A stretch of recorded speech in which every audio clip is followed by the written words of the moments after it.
Salut à tous et bienvenue. Aujourd'hui, on va s'attaquer à un petit défi que beaucoup de monde rencontre en français, faire la différence entre la cause et la conséquence. C'est vraiment un point super important et on va le clarifier une bonne fois pour toutes. Allez, c'est parti. Ah, parce que ou donc, c'est la confusion classique. Pour que tout devienne limpide, on va faire ça sous la forme d'un petit quiz. L'idée, c'est qu'à la fin, vous n'hésitiez plus jamais. Bon, première étape, on s'assure que les fondations sont solides. On va prendre un instant pour bien définir ce que sont la cause et la conséquence. On commence tout de suite avec une question. La cause, qu'est-ce que c'est exactement? Est-ce que c'est le résultat d'une action, la raison pour laquelle une chose arrive, ou alors la conclusion d'un texte? Prenez un petit moment pour y réfléchir. A, B ou C? Et oui, la bonne réponse, c'était la B. La cause, c'est bien ça, c'est la raison qui explique pourquoi quelque chose arrive.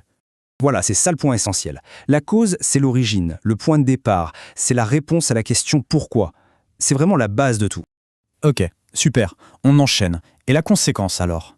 D'après vous, c'est la raison, la cause principale ou bien le résultat d'une action?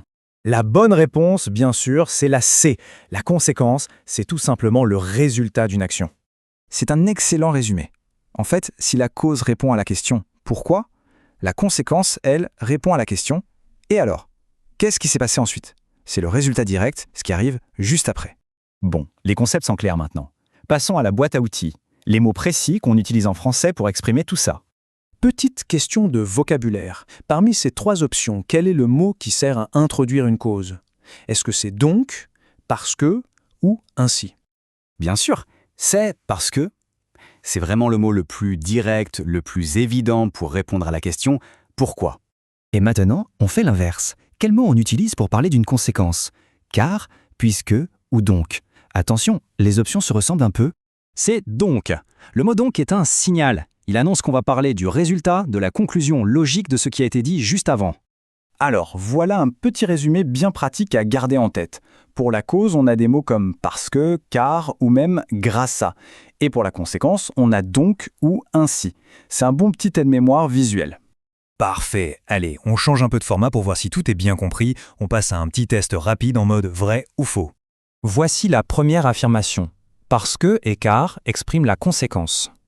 Alors, qu'est-ce qu'on en pense? Est-ce que cette phrase est vraie ou est-ce qu'elle est complètement fausse? C'est faux, bien évidemment. On vient tout juste de le voir parce que et car sont vraiment les champions pour exprimer la cause.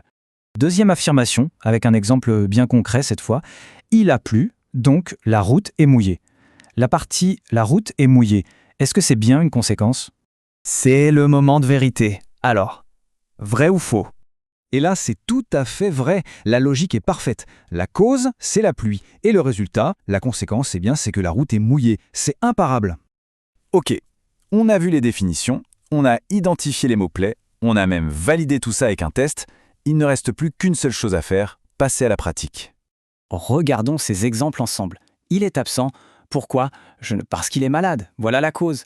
Deuxième cas, les élèves ont réussi. Comment? Grâce à leur travail sérieux. C'est la cause de leur succès. Maintenant, un petit jeu. Il fait très chaud. La conséquence logique, c'est « donc nous restons à la maison ».